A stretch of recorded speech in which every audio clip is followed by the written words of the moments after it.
Bonjour, bonsoir, chers étudiants. Donc, c'est un plaisir de vous retrouver à travers cette vidéo pour continuer avec le cours de biologie cellulaire. Donc, nous allons poursuivre avec l'étude du noyau interphasique. Donc, ici, vous avez des questions à choix multiples. Donc, je vous invite à répondre à ces questions. Et par la suite, je vous enverrai les réponses. Nous allons commencer avec la présentation du noyau. Ensuite, on va parler de l'expression de l'information génétique. On va parler des différents éléments qui interviennent dans l'expression de cette information. Et après, nous continuons avec d'autres notions. Maintenant, le noyau, c'est cette structure qu'on peut appeler organite et organelle et qu'on trouve au niveau des cellules eucaryotes. Il faut savoir que ce qui caractérise les cellules eucaryotes, c'est le noyau.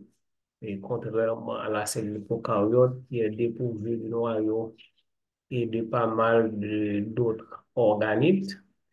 Mais il faut savoir aussi que toutes les cellules eucaryotes donc, ne contiennent pas ces structures qu'on appelle noyaux. Par exemple, les hématies sont non seulement dépourvues de, de noyaux, mais aussi de mitochondries.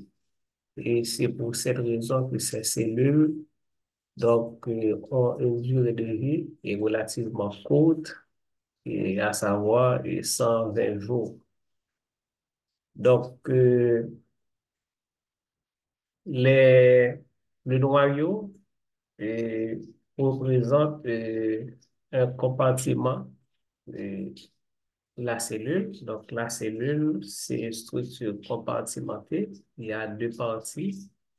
Il y a le cytoplasme qui est délimité à l'extérieur par la membrane plasmique ou encore la membrane cytoplasmique et qui est délimité à l'intérieur par l'enveloppe nucléaire. Donc, le cytoplasme, donc ce compartiment se trouve entre la membrane cytoplasmique qui donne à l'extérieur et la membrane nucléaire ou encore l'enveloppe nucléaire qui se trouve à l'intérieur. Maintenant, le deuxième compartiment, il s'agit du noyau qui est délimité par l'enveloppe nucléaire. Et cette enveloppe nucléaire, c'est une double membrane. Donc, on verra la structure de cette enveloppe dans la chute du corps. Maintenant, certaines cellules peuvent posséder plusieurs noyaux. OK? Par exemple, les cellules musculaires, striées-squelettiques. Donc, ce sont des cellules polynucléées. Polynucléées. OK? Donc, au niveau du système immunitaire aussi, donc on peut avoir des cellules avec plusieurs noyaux.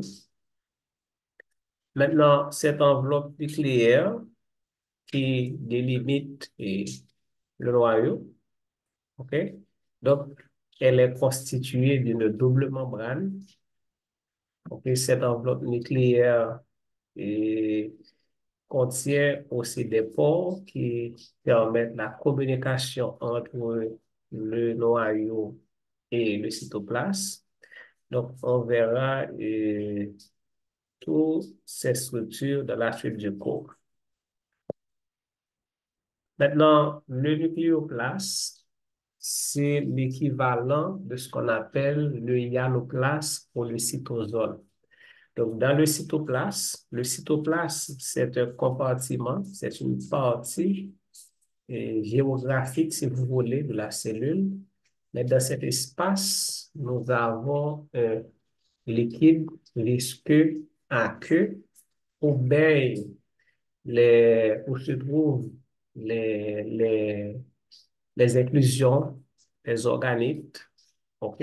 Donc là, il s'agit du hyaloplasme pour le cytosol, mais il en est de même pour le noyau. Donc, ce compartiment, il y a aussi un liquide visqueux à queue et où se trouve l'ADN lié avec ces protéines, où se déroulent aussi les différentes réactions, notamment la réplication de l'ADN, OK? La réplication de l'ADN, la transcription de l'ADN, la transcription de l'ADN. Donc maintenant, ce liquide visqueux colloïdal à queue, donc s'appelle nucléoplaste. OK? Donc le nucléoplaste, donc c'est l'équivalent du hyaloplasme dans le cytoplasme. Donc on peut dire, donc le nucléoplaste est pour le noyau ce qu'est le hyaloplasme pour le cytoplasme. Donc qu'est-ce qu'on trouve dans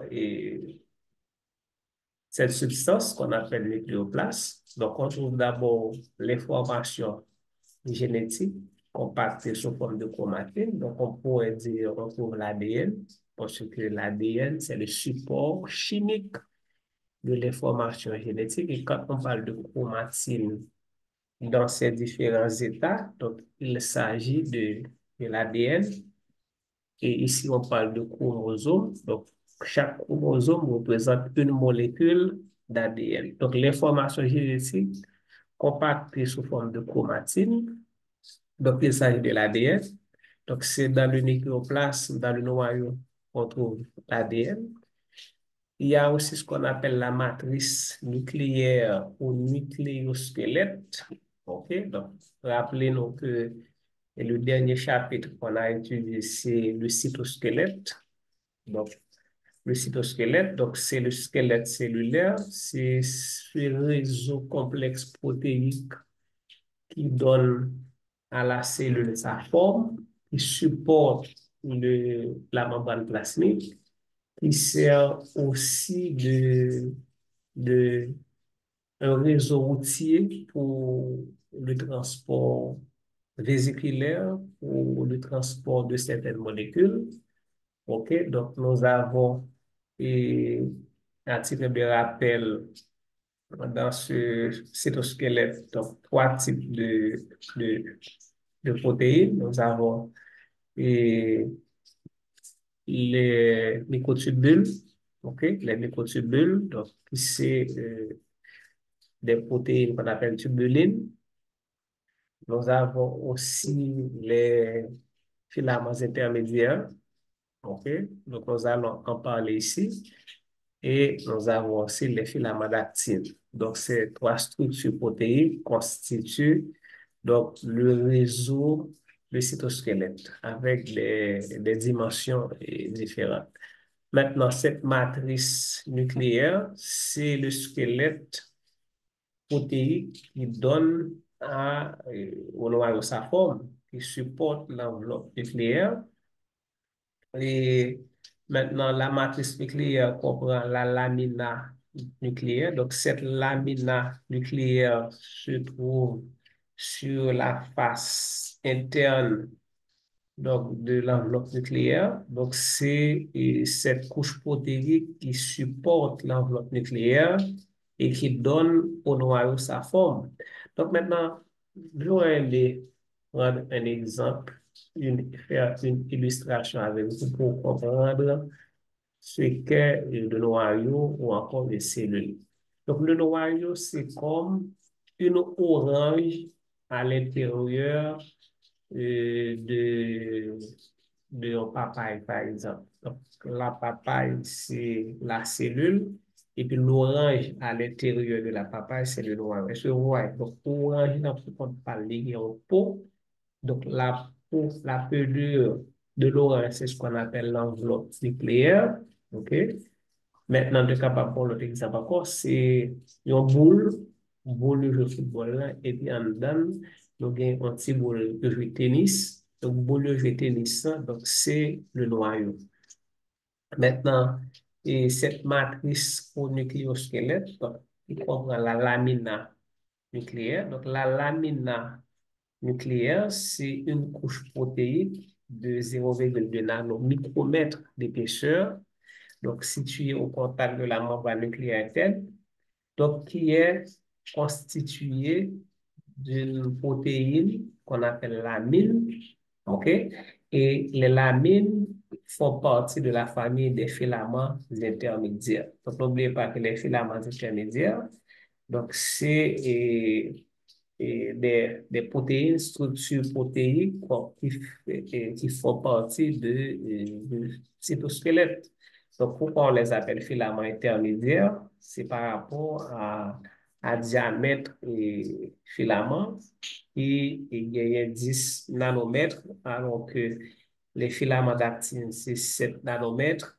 Les microtubules, donc c'est 25 nanomètres. Donc, filament intermédiaire, ouais, donc sa dimension se trouve entre celle des filaments d'actine et celle des microtubules. Donc, c'est pourquoi on les appelle des filaments intermédiaires. Donc, ce sont des protéines fibreuses. OK, contrairement à l'actine G, contrairement aux tubulines, donc qui sont des protéines globulaires, donc les lamines sont des protéines fibreuses, OK, donc des protéines à structure secondaire. Donc, des protéines à structure secondaire. Donc, il faut se rappeler que les lamines, donc, qui constituent la lamina nucléaire, donc, c'est des protéines de la famille, les filaments intermédiaires.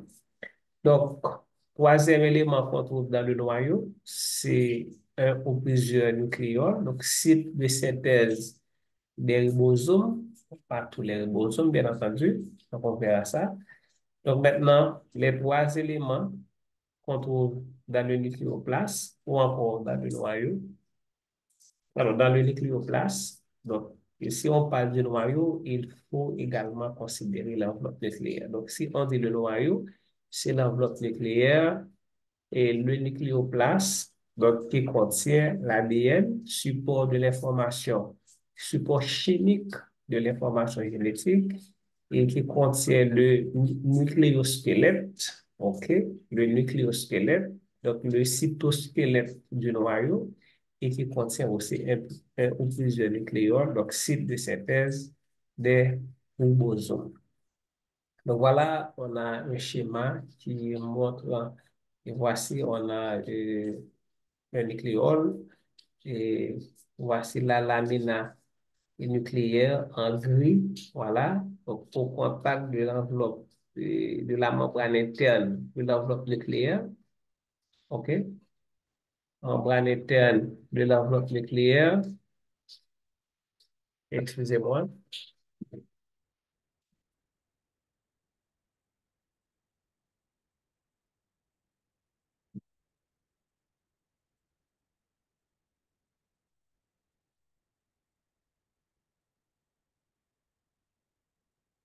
OK?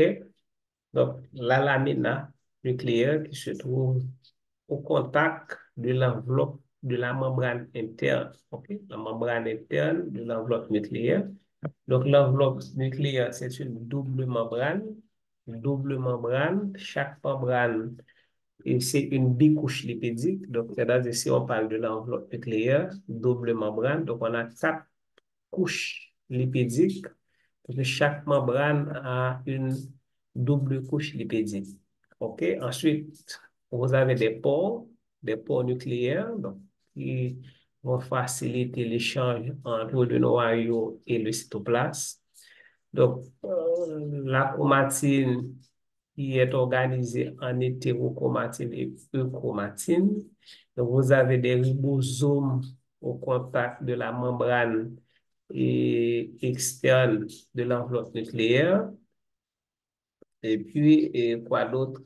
Voilà, donc on verra tout ça. L'enveloppe nucléaire, c'est la membrane externe, citerne, périnucléaire, et puis on a la membrane interne avec donc, cette corbeille périnucléaire. Donc, on verra ces éléments dans la suite. Alors, l'enveloppe nucléaire, l'enveloppe nucléaire délimite le nucléoplaste, on en a déjà parlé, donc il renferme l'information génétique compactée sous forme de chromatine. la matrice nucléaire et le nucléoplaste. Donc, les trois éléments du nucléoplaste, donc c'est l'ADN, ou encore, si vous voulez, la chromatine, la matrice nucléaire ou le nucléosquelette. Donc, cette enveloppe est composée d'une double membrane externe et membrane interne, mais chaque membrane est constituée d'une bicouche lipidique. Ok, chaque membrane est constituée d'une bicouche lipidique. C'est presque la même structure que la mitochondrie. Donc, ok, c'est la mitochondrie. Donc, dans la mitochondrie, il y a une double membrane, donc membrane externe. Ok, ensuite, il y a la membrane interne. Donc, double membrane dont les deux faces sont en contact avec les filaments intermédiaires. Ok, donc, les deux faces sont en contact avec les filaments intermédiaires. Donc, on a déjà parlé des filaments intermédiaires. Donc, la membrane externe est associée à des ribosomes.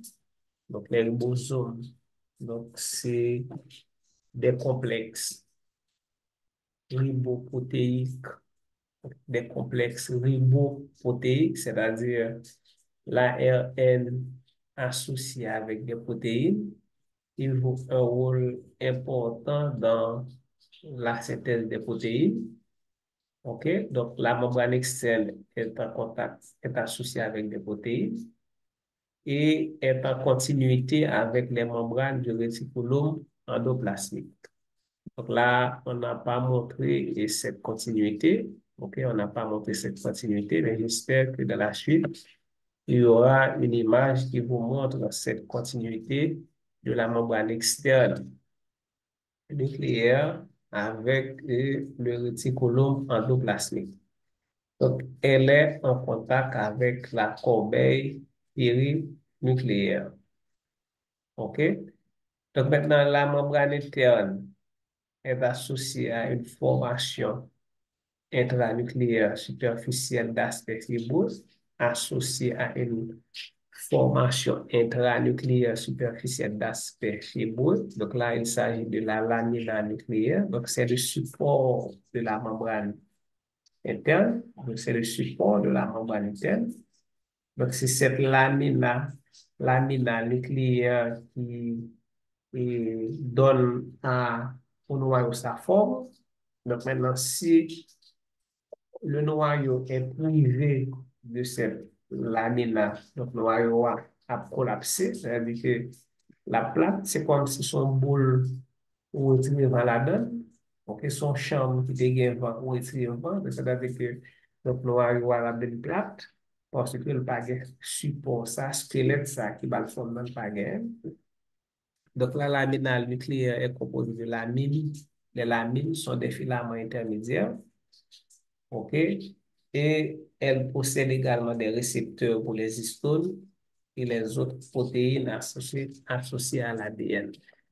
OK? Donc, la membrane interne donc, possède des récepteurs pour les histones. Donc, les histones sont des protéines basiques donc, sur lesquelles s'enroule l'ADN.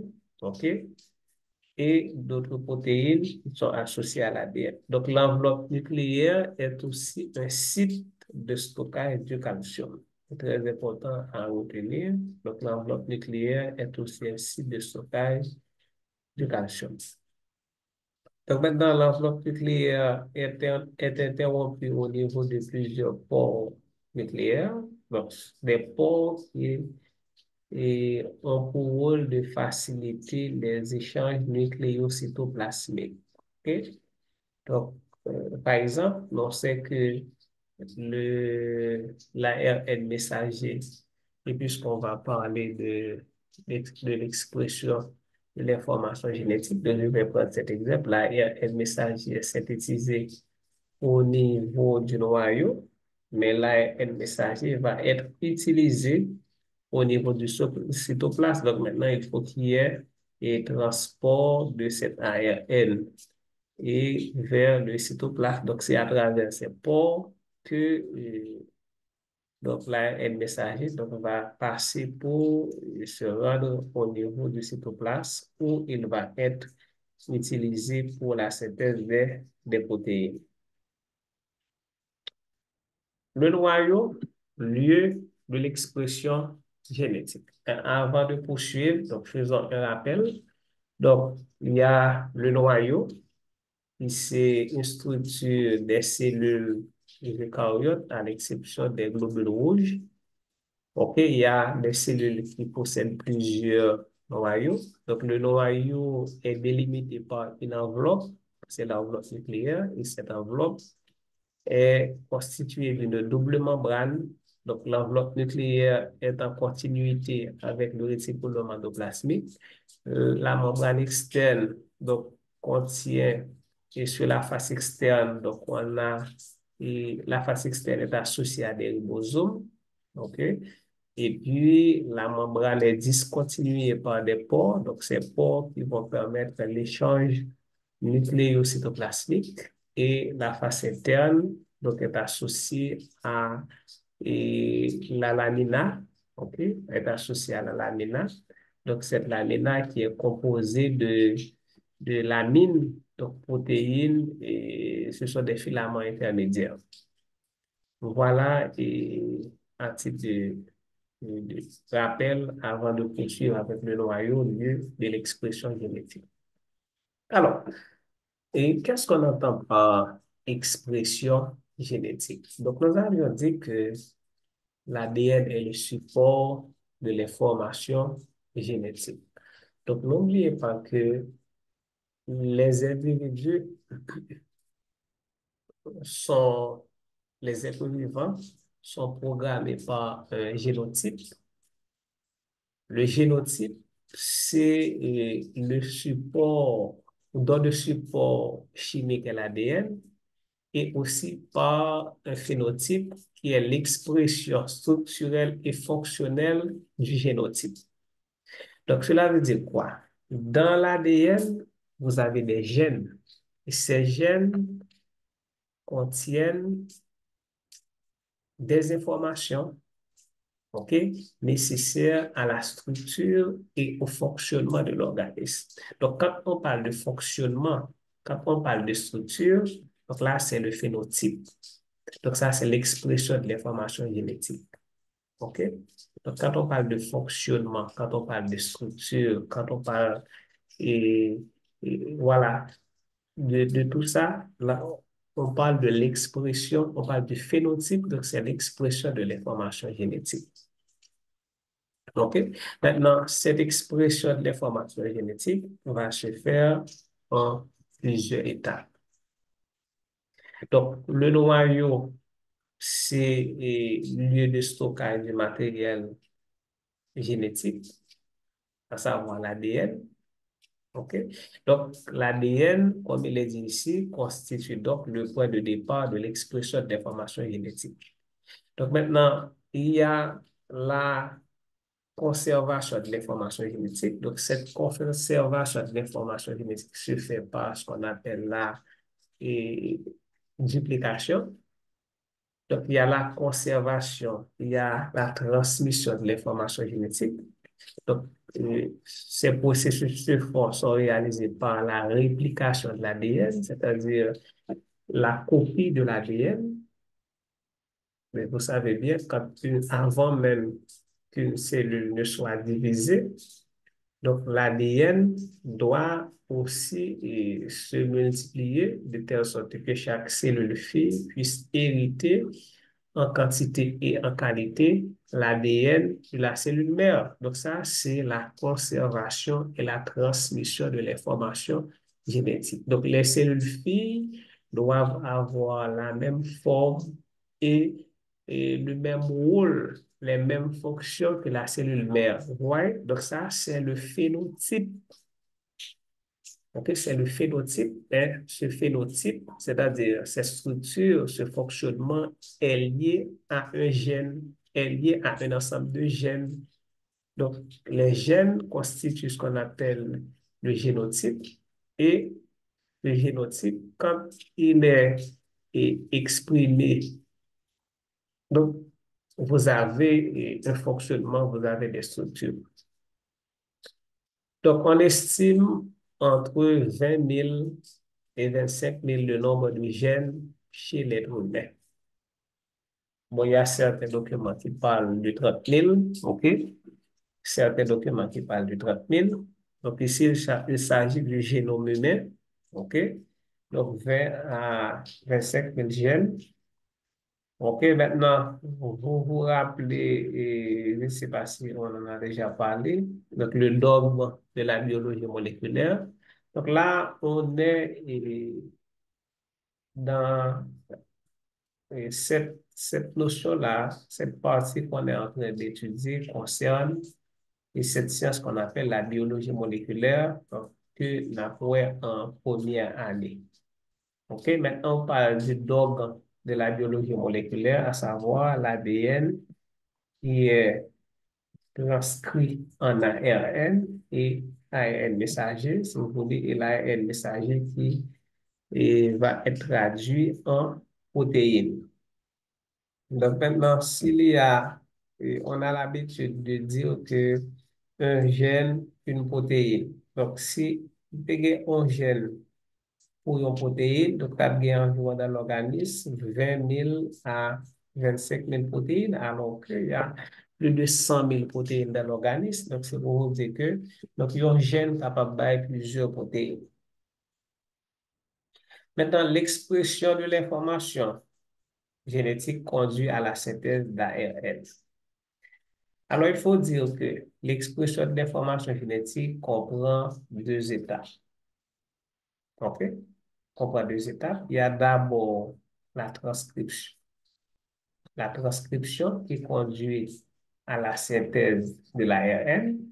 OK? Transcription. Maintenant, quand on dit transcription ou encore synthèse d'ARN, il ne s'agit pas de synthèse d'ARN messager seulement. Donc, tous les ARN proviennent de l'ADN. Qu'il s'agisse d'ARN messager, qu'il s'agisse d'ARN de transfert, qu'il s'agisse d'ARN ribosomique, mais ils sont tous des transcrits. Ils sont tous des produits de l'ADN. Ils dérivent, ils proviennent tous de l'ADN. Donc, cette première étape, la copie de l'ADN en ARN messager, donc ça s'appelle transcription et la transcription a lieu au niveau du noyau. OK? Donc maintenant, qu'est-ce qu'on dit? L'expression de gène est une suite de synthèses chimiques et de réactions aboutissant à la synthèse d'un ARN à partir d'une séquence d'ADN appelée gène. Donc, on rappelle que ADN et ARN sont des acides nucléiques. OK? Et pourquoi on les appelle acides? C'est parce que ils ont dans leur structure un groupe en phosphate qui dérive de l'acide phosphorique. C'est pas parce que vous gagnez une fonction acide carboxylique, non, c'est parce que vous gagnez un groupe en phosphate qui dérive de l'acide phosphorique. C'est pourquoi on les appelle acides nucléiques. Nucléiques se rapportent au noyau. OK? Donc maintenant, la copie de l'ADN en ARN s'appelle transcription. OK? S'appelle transcription. Et la transcription a lieu dans le noyau et aboutit à la synthèse des différents types d'ARN. OK? Donc, on a les principaux ARN qui sont ARN messagers, qui représentent environ 2% des ARN cellulaires. Donc, ARN messager, le nom est clair, ARN messager. Donc, c'est l'ARN qui porte un message. C'est l'ARN qui porte une information. Ce message, cette information va servir à la synthèse des protéines. OK? OK, l'ARN messager porte le message génétique conduisant à la synthèse de protéines au cours d'un processus se déroulant dans le cytoplasme qu'on appelle la traduction. Donc, l'ARN messager est synthétisé au niveau du noyau.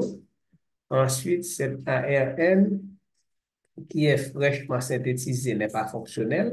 Il doit subir au niveau même du noyau des modifications qu'on appelle modifications post-transcriptionnelles, c'est-à-dire après la transcription de l'ARN, donc l'ARN doit subir des modifications.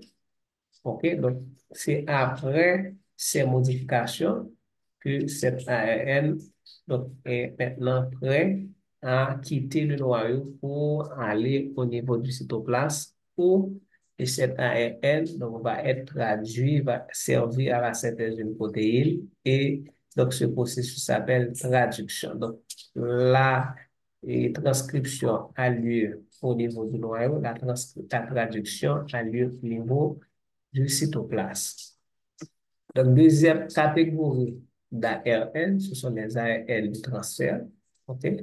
Environ 18% des ARN cellulaires. Donc, ils transfèrent les acides aminés sur la protéine en cours de synthèse pendant la traduction. Donc, les ARN de transfert, ce sont des véhicules. Leur rôle, c'est de transporter, OK, les acides aminés. Donc, leur rôle, c'est de transporter donc, les acides aminés. OK? Donc, chaque ARN de transfert donc, spécifique à un acide aminé. Donc, pour la synthèse des protéines, nous avons besoin des acides aminés, nous avons besoin de ribosomes, nous avons besoin de l'ARN messager, nous avons besoin de l'ARN de transfert et nous avons aussi besoin des enzymes, OK? Donc, pouvant catalyser la synthèse de la liaison peptidique, parce que la synthèse d'une protéine, c'est quoi en fait? C'est la polymérisation d'acides aminés. Donc, les acides aminés sont liés dans les protéines par des liaisons peptidiques. Donc, si on fait synthèse de protéines, il faut qu'il y ait une enzyme donc, capable donc, d'associer deux acides aminés ensemble. Est-ce que vous voyez? Donc, les éléments et de la traduction, les acteurs de la traduction, si vous voulez, donc c'est enzymes, on a besoin d'enzymes, donc on a besoin de ribosomes, on a besoin des facteurs de traduction, ce sont des protéines, des facteurs de traduction. On a besoin ARN de transfert, on a besoin ARN et messager. OK? Donc, le rôle de l'ARN messager, c'est l'information.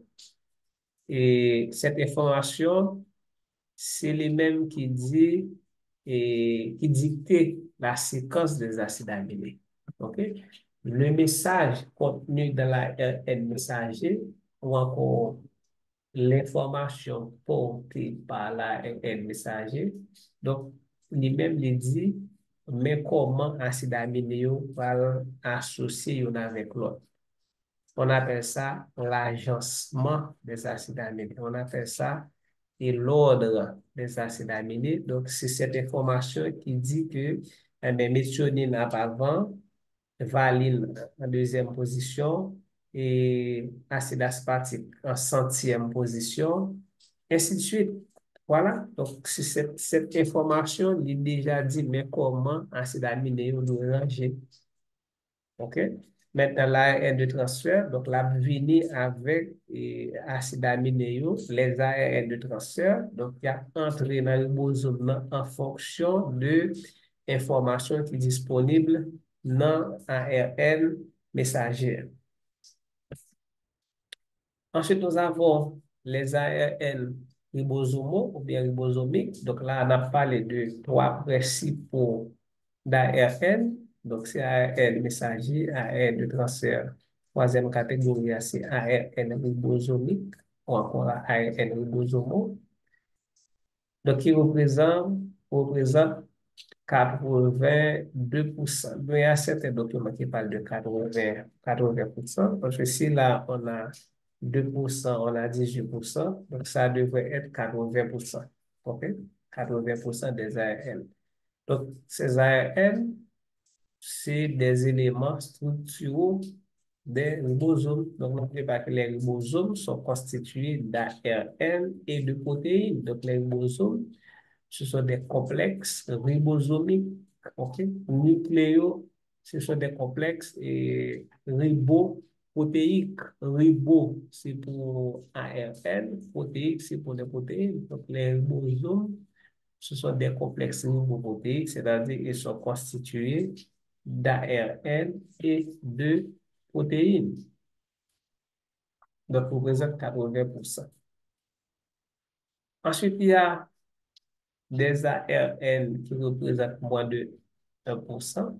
Ce sont les petits ARN. Donc, il y a plusieurs catégories de petits ARN. Donc, nous avons les SNRNA, Small Nuclear ARN.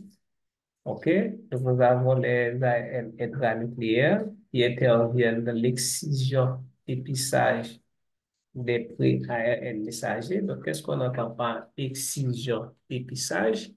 C'est que l'ARN messager qui est fraîchement synthétisé, comme je vous l'avais dit, doit subir des modifications post-traductionnelles avant qu'il ne soit transféré au cytoplasme et utilisé dans la synthèse des protéines. Donc, ces modifications et transcriptionnelles, c'est quoi? Mais c'est d'abord l'ajout d'une queue poly A. Donc, la queue poly A, c'est quoi? Donc, c'est à l'extrémité et 3' H.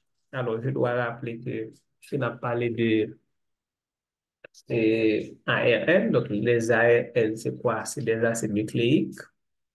Donc, acide nucléique, il y en a deux. Donc, il y a l'ARN, acide ribosomique. OK? Donc, qui est constitué ce sont des polynucléotides. Ouais, des polynucléotides. Polynucléotides.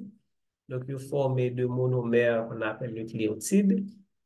Maintenant, les nucléotides sont constitués de trois éléments, de ion base azotée, de ion pentose et de groupement phosphate, de un à plusieurs groupements phosphate. Mais dans le cas des acides nucléiques, donc c'est un groupement phosphate, sauf à l'extrémité et 5'P, côté que le nucléotide est capable de conserver ces trois groupements phosphate. Maintenant,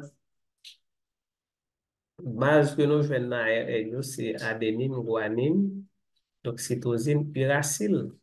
Maintenant, ce qui a trait à l'ADN, c'est encore un acide nucléique. Les mêmes, les gagnent comme sucre de désoxyribose, alors que l'ARN, c'est le ribose. Donc, les bases qu'on trouve dans l'ADN, c'est adénine, guanine, et puis cytosine avec thymine. OK, donc, thymine est remplacé par uracile dans l'ARN. Maintenant, il faut savoir que l'ADN, c'est une molécule qui a une polarité, c'est-à-dire qui a deux extrémités différentes. Donc, il y a une extrémité qui est terminée par un groupement phosphate et l'autre extrémité est terminée par un groupement hydroxyle.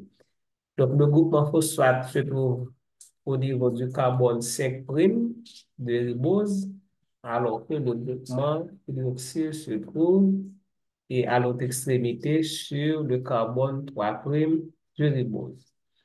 Donc, c'est pourquoi on parle de deux extrémités, l'extrémité 5'P, pour P, c'est pour phosphate, et puis l'extrémité 3' OH. Donc, on dit, le fait que les deux extrémités sont différentes, on dit que l'ADN, c'est une molécule polaire, c'est une molécule qui a une polarité. OK? Donc, maintenant, et c'est important de faire ce rappel. Donc, vous avez les petits ARN nucléaires, small nuclear ARN, qui interviennent dans l'excision épissage des ARN pré-messages.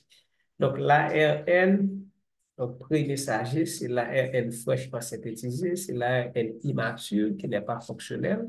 Donc, cet ARN est composé de séquences exoniques qui sont des séquences codantes et des séquences introniques qui sont des séquences non codantes. Maintenant, il faut enlever les séquences non codantes, c'est-à-dire des séquences qui n'ont pas d'information. Les séquences codantes, ce sont les séquences qui portent l'information, le message. Les séquences non codantes, à savoir les introns, donc n'ont aucune information, donc il faut les enlever. Donc, SNR NA, Small Nuclear RNA, donc intervient dans l'enlèvement des introns et la soudure, la ligature des exons. Et il faut dire aussi que donc, il y a une alternance entre exon et intron. Donc, nous avons exon et intron. Exon, intron. Donc, si on enlève donc, un étoile, qu'est-ce qui va se passer? Il va y avoir un gap, un espace entre les deux exons. Donc, il faut les lier ensemble, il faut les souder. Ouais, donc le processus, c'est enlèvement, ensuite ligature, enlèvement, ligature. Donc là, c'est excision, épissage. Donc, tous ces processus, donc l'ajout de la coiffe, OK? Donc, l'ajout de la coiffe à l'extrémité 5'P, OK? L'ajout de la queue poly A à l'extrémité 3'OH, enlèvement des introns, soudure des exons, donc ça s'appelle modification post-transcriptionnelle. Et c'est après ces modifications post-transcriptionnelles que l'ARN messager devient mature, c'est-à-dire fonctionnel, prêt à être utilisé dans la synthèse des protéines. Donc, nous avons aussi les petits ARN nucléolaires, SNO, RNA, Small Nucleolar ARN, qui interviennent dans la maturation des ARN ribosomiques. Donc, ça, c'est pour les ARN nucléaires. Maintenant, il y a aussi des ARN cytosoliques, des ARN cytosoliques comme la RN7S. 7S, S, c'est le coefficient ou encore la constante de sédimentation.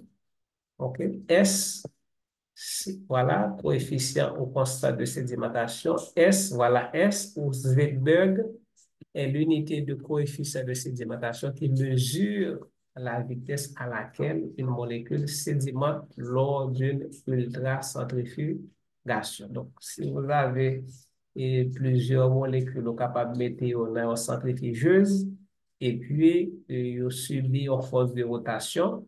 Maintenant, force de rotation, ça à permettre que le sédiment, c'est-à-dire déposer au fond du récipient en fonction de dimension, volume, en fonction de masse.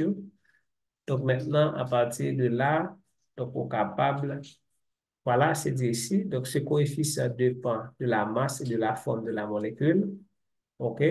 Donc maintenant, donc ça permet de gagner une idée de coefficient, permet de calculer masse et molécule. Donc, rappelez-nous, S, c'est coefficient, c'est l'unité du coefficient de sédimentation. Donc, le coefficient de sédimentation, on peut dire également constante de sédimentation qui ça le mesurer, c'est la vitesse à laquelle une molécule sédimente lors d'une ultracentrifugation. Maintenant, plus la masse de la molécule est grande, c'est plus et dense, OK? Plus la masse de la molécule est grande, plus la molécule est dense, donc c'est plus et vitesse de sédimentation élevée. OK, donc on revient ici. Donc, vous voyez, donc après 17S, S, c'est l'unité de coefficient de sédimentation. Donc, l'unité de coefficient de sédimentation. Donc, quand on dit 7S, donc cela signifie que, donc, molécule ça, il y a un coefficient de sédimentation de 7S, ARN 7S. Donc, on a des petits ARN intranucléaires, on a aussi des petits ARN cytosoliques, c'est-à-dire dans le cytosol. OK? Donc, compartiment cytoplasme. Donc, nous gagnons ARN 7S entre dans la composition de la particule ribonucléique SRP. Et SRP, c'est Small Ribonucléoprotéines. Donc, c'est aussi des complexes ribo et nucléoprotéiques qui interviennent dans la maturation des ARN messagers et aussi qui interviennent dans la translocation des protéines dans le réticulum endoplasmique. Donc, nous avons les ARN interférents, ARNI, et les micro-ARN, ARNLI, donc qui interviennent dans la régulation de l'expression génétique. Donc, quand on dit régulation d'expression génétique, cela signifie que à un moment, pour une transcription en fait, à un moment, il faut qu'il fait plus vite, on le faut le ralentir. Donc voilà, donc c'est la régulation, donc c'est le contrôle de l'expression de l'information génétique.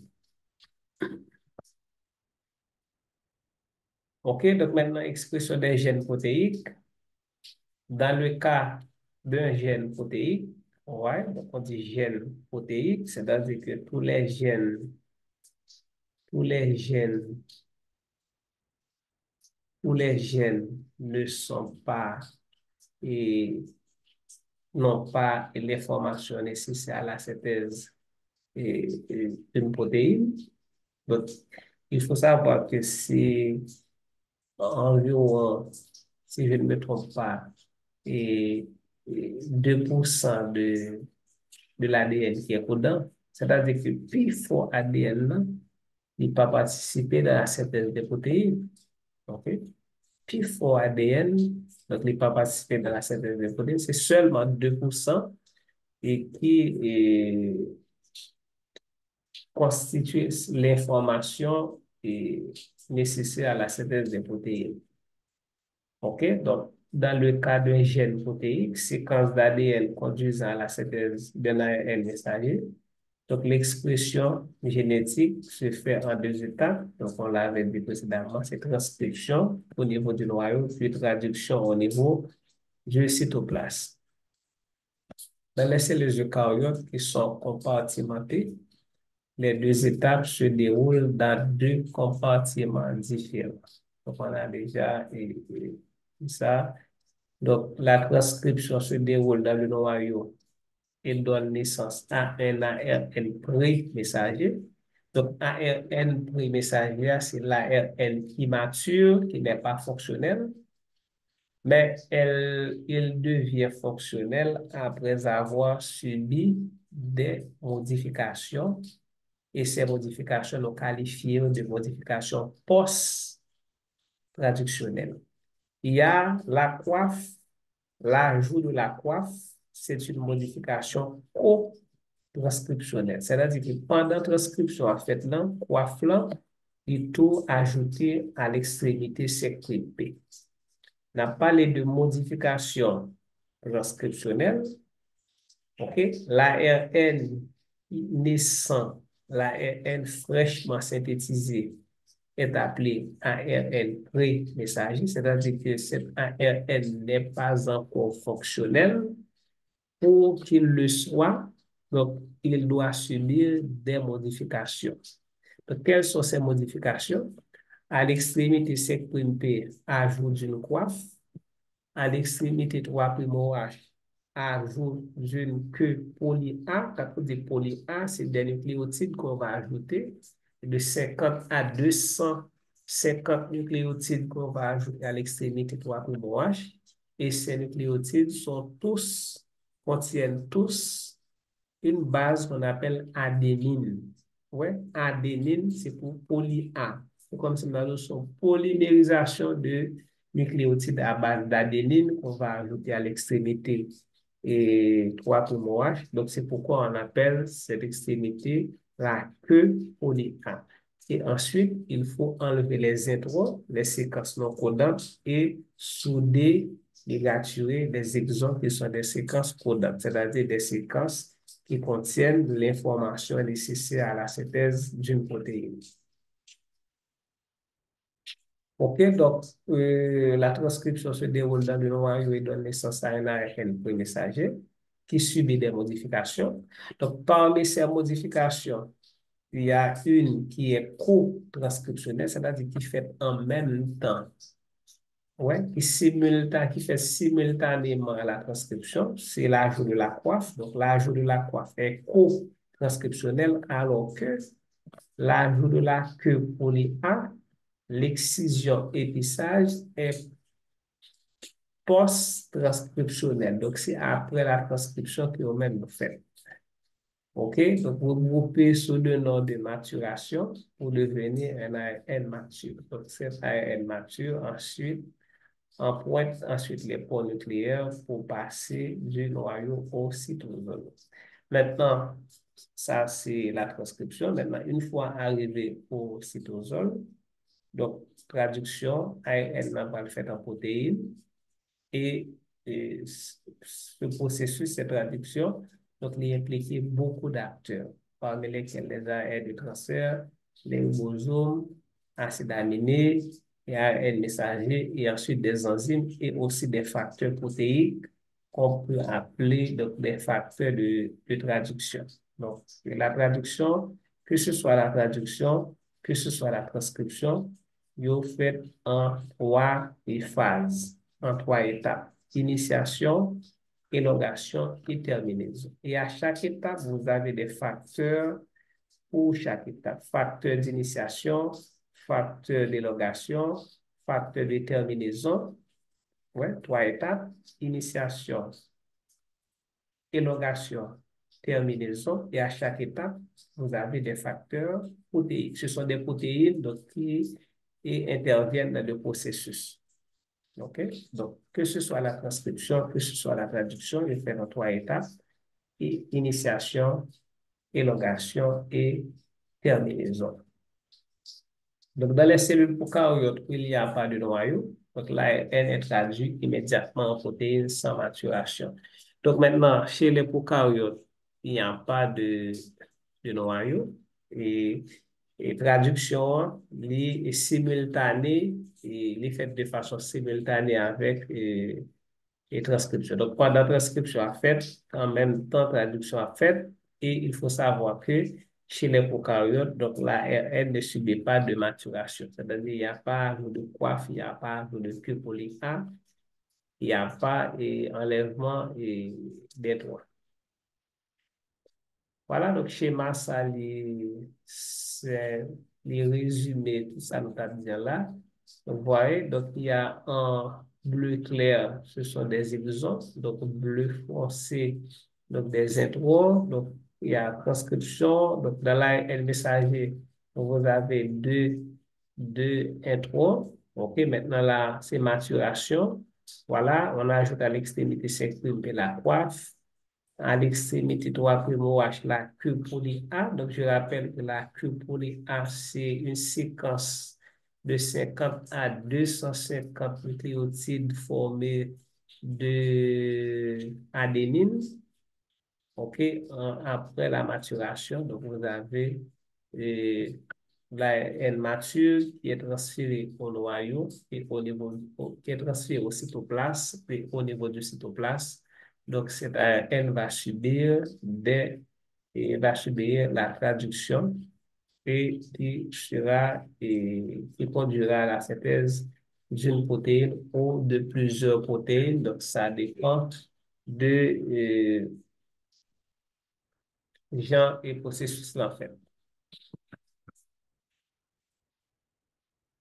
Donc maintenant, euh, c'est probablement que vous pouvez avoir des questions. Donc, si vous avez des questions, donc n'hésitez pas à poser vos questions dans la rubrique commentaires. Donc, je vais, et à chaque question, la montre automatiquement sur le téléphone. Donc, on va prendre le temps pour me répondre aux questions. On va parler maintenant de la chromatine. On va parler de la chromatine.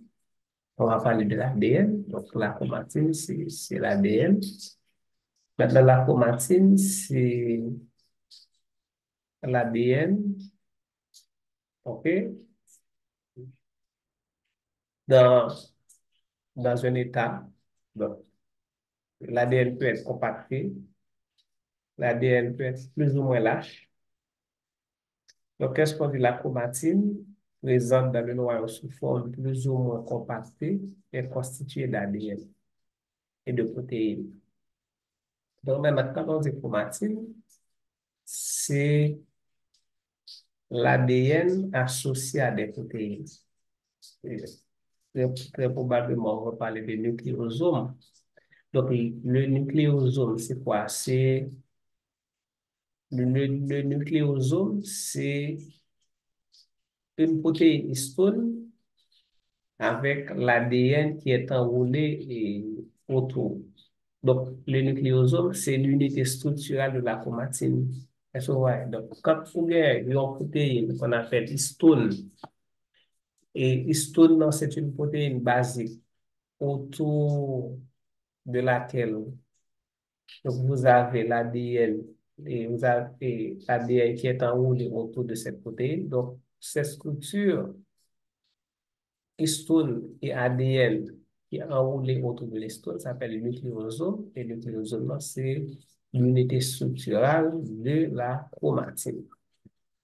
Donc, la chromatine, c'est d'abord le noyau. Ensuite, il est capable plus ou moins compacter. Il est constitué d'ADN et de protéines. Donc, le génome fragmenté en plusieurs molécules appelées chromosomes. Donc, les cellules somatiques sont diploïdes, c'est-à-dire il y a 46 chromosomes chez l'homme, deux N. Donc, les gamètes ovocytes ou spermatozoïdes sont haploïdes, il y a même il y a 23 chromosomes N. Donc, la longueur totale des fragments d'ADN correspond à ces 46 chromosomes, ni bout à bout est de l'ordre de 2 mètres. C'est-à-dire que si nous prenons toute molécule d'ADN des 46 chromosomes, donc 46 chromosomes, c'est 46 molécules d'ADN.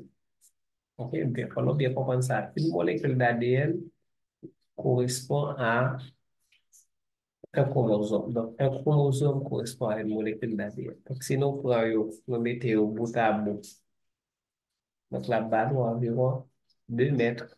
Donc, vous imaginez, donc 2 mètres de, de molécules de fil en dedans, puis un noyau qui n'est pas même capable de voir à l'œil nu. Nous pas même cas, ouais, même et dans certains cas, et le microscope photonique, donc c'est un microscope électronique qu'il faut utiliser pour observer le noyau. OK? Donc maintenant, vous comprenez que 2 mètres de fil d'ADN dans une structure aussi petite, donc fait appel à un niveau de condensation élevé. Voilà. Donc, cette condensation est rendue possible par ces protéines sur laquelle s'enroule l'ADN. Donc, la condensation de l'ADN est donc primordiale et indispensable pour que la totalité de l'ADN puisse rentrer dans le noyau. Est-ce que vous voyez? C'est-à-dire que l'ADN est compacté, est très compacté pour pouvoir effectivement être localisé dans le noyau. Parce que le noyau est très petit. Le noyau est très petit. Donc maintenant, 2 mètres de fil dans le noyau, donc c'est un niveau de compaction vraiment élevé. OK, donc la chromatine est plus ou moins spiralée et compactée selon l'état fonctionnel de l'ADN. Donc, elle peut être dispersée. À ce moment, on parle de euchromatine. OK, donc dispersée, là, on a la chromatine lâche. OK, moins compactée. Quand on dit dispersée, c'est moins compacté. Donc, cet état est observé pendant l'interphase et permet la transcription. Est-ce que vous comprenez? Donc, la transcription, c'est quoi? C'est la copie de l'ADN en ARN. Donc, maintenant, pour que l'ADN soit accessible aux enzymes, donc il faut que l'ADN soit sous une forme moins compactée, sous une forme relâchée. Donc, c'est pourquoi à l'interphase, ok, n'oubliez pas que la cellule, il y a deux phases. Il y a la multiplication cellulaire, la mitose et l'interphase. Donc, c'est au cours de l'interphase que transcription faite, que synthèse protéine faite. OK? Donc, c'est au cours de l'interphase. Donc, le chromatine, donc les mêmes, lui permettent cet état dispersé de la chromatine ou encore cet état dispersé de l'ADN, lui permettent la transcription. OK? Lui permettent la transcription.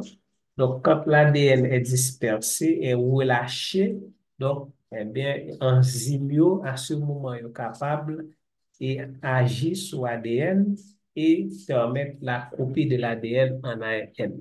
Donc, il y a là l'état condensé. OK? Donc, la chromatine peut être condensée. Donc, la chromatine condensée s'appelle hétérochromatine. Cet état est aussi observé pendant l'interphase, mais ne permet pas la transcription. Donc, si elle est condensée, c'est-à-dire que l'ADN n'est pas accessible. L'ADN n'est pas accessible. OK? Et cet état condensé, donc vous allez retrouver cet état condensé à des positions fixes dans les chromosomes. Donc, on verra ça dans la suite. Hautement condensé, ça c'est chromosome métaphasique. Ouais, hautement condensé. Hautement condensé, donc ça c'est, on est à la métaphase où les chromosomes sont très visibles.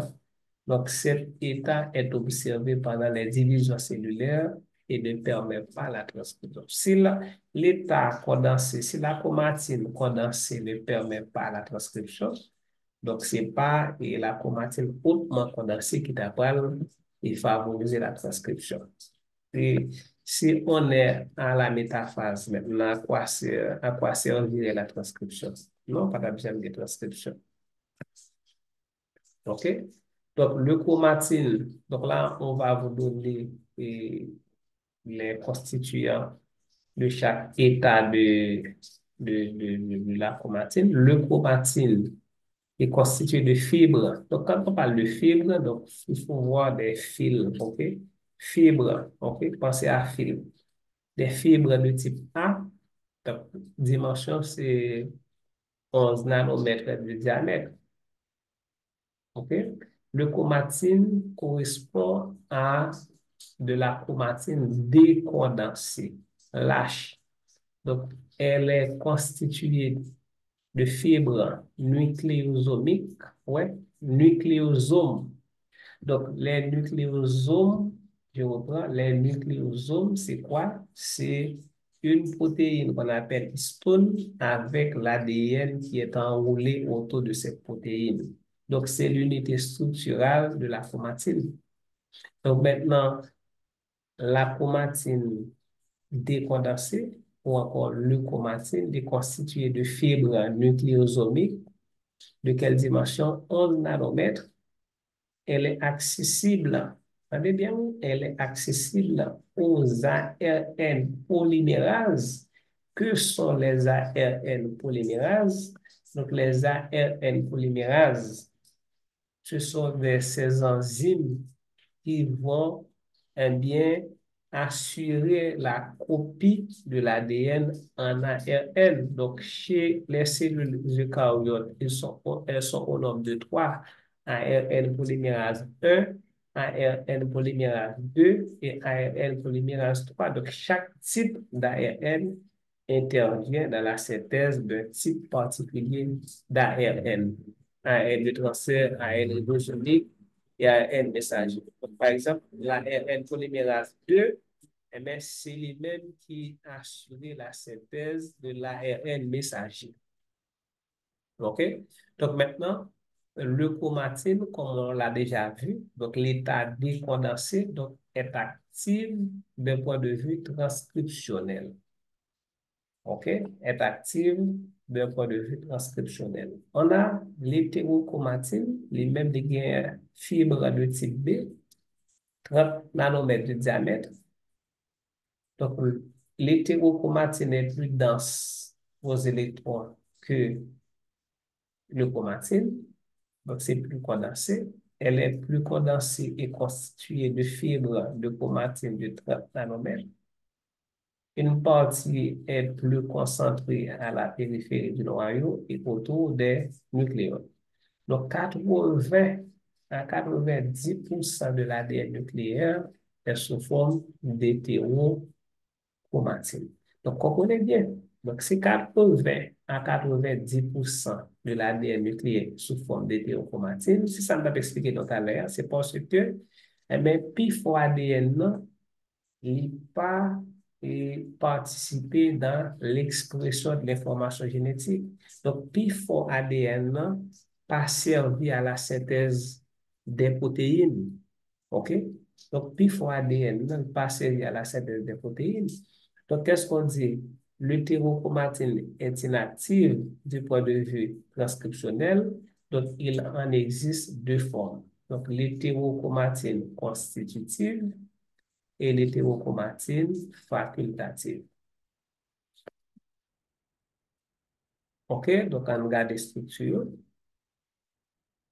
Voilà. Donc là, on a une courte région de la double hélice d'ADN. Donc, c'est ADN et dimension de nanomètre. Ouais, dimension de nanomètre. Maintenant, voici ce qu'on appelle nucléosome. Est-ce que vous voyez, les amis? Donc, on a une protéine qu'on appelle histone, et puis l'ADN s'enroule autour de cette protéine. Donc, cette structure s'appelle nucléosome.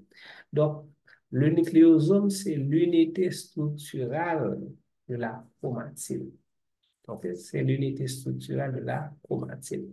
Donc, vous voyez ici, donc, on a donc, fibre nucléosomique de chromatine. Donc, ces dimensions, c'est 11 nanomètres. Maintenant, qu'est-ce qu'on a? Fibre chromatine ici, c'est hétérochromatine. Donc, nous gagnons donc, un diamètre de 30 nanomètres. Donc, c'est plus condensé.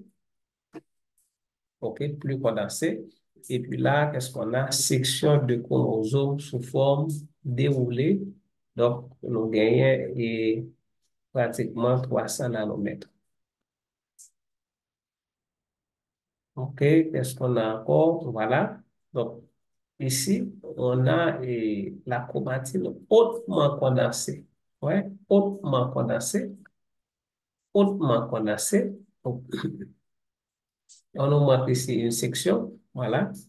Donc, 700 nanomètres. Donc, chromosome a un diamètre de 1400 nanomètres. Donc, maintenant, si on prend euh, un bras de chromosome seulement, un chromatide, OK, un chromatide, un bras de chromosome. Donc, mais ça, Libano comme schéma. Donc, c'est 700 nanomètres. OK? On voit, donc, chaque molécule d'ADN a été empaquetée dans un chromosome. Chaque molécule d'ADN. Donc, n'oubliez pas, une molécule d'ADN, c'est donne naissance à un chromosome. Donc, un chromosome, c'est une molécule d'ADN. OK? On regarde qui ça dit sur l'élément ça. Donc, l'hétérochromatine facultative, elle correspond à des fragments d'ADN non transcrits dans la cellule où ils sont observés, mais qui peuvent être transcrits dans d'autres types cellulaires. Donc, elle explique en partie les phénomènes de différenciation cellulaire. Très important. Par contre, si par exemple ça ensemble avec nous déjà. Et quand on a, par exemple, des... On sait bien que l'insuline, par exemple, c'est un polyseptide qui est synthétisé et au niveau du pancréas par les cellules de Langerhans. Donc, s'il s'agit d'un polypeptide, donc c'est une molécule qui tire son origine dans l'ADN, c'est-à-dire elle est synthétisée par traduction. D'abord, le gène qui est responsable, qui dispose, qui renferme l'information nécessaire à la synthèse de l'insuline. Et ce gène doit être transcrit en ARN messager.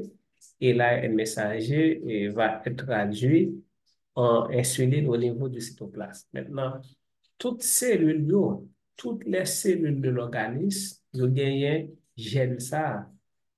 Donc, il faut savoir que, à l'exception des cellules germinales ou encore des cellules sexuelles, donc, toutes les cellules somatiques diploïdes ont la même quantité d'ADN et les mêmes informations, les mêmes gènes. Maintenant, pourquoi au niveau du cerveau, les neurones sont incapables de synthétiser l'insuline, alors que les cellules de bêta de Langerhans au niveau du pancréas sont capables?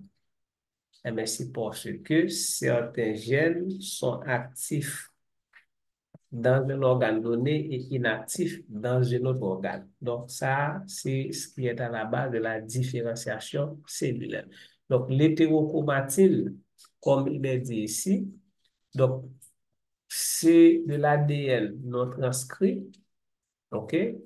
Donc, cet ADN peut être non transcrit dans une cellule, mais il est transcrit dans l'autre cellule, par exemple, et ce gène-là qui est responsable de la synthèse de l'insuline au niveau du pancréas, donc il est transcrit au niveau du pancréas, mais au niveau de toutes les autres cellules, il n'est pas transcrit, donc il peut faire partie de ce qu'on appelle hétérochromatine facultative. Donc ce gène ne sera pas accessible aux enzymes pour permettre sa transcription.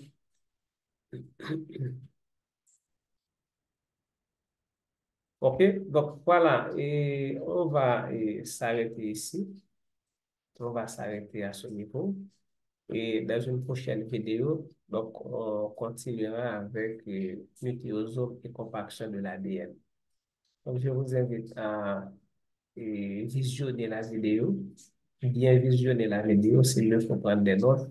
Et n'oubliez pas de poser vos questions dans la rubrique commentaires. Donc merci et à la prochaine.